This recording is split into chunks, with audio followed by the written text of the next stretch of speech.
الرحيم. قد سمع الله قول التي تجادلك في زوجها وتشتكي إلى الله والله يسمع تحاوركما إن الله سميع بصير.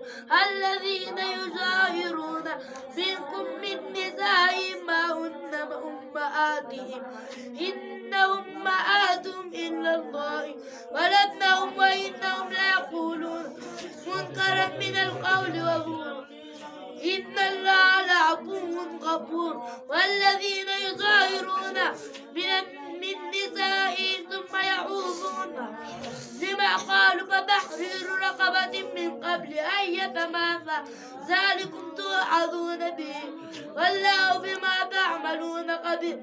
فمن لم يجد فصيام شهرين متتابعين من قبل أن يتماسا فمن لم يستطع فإطعام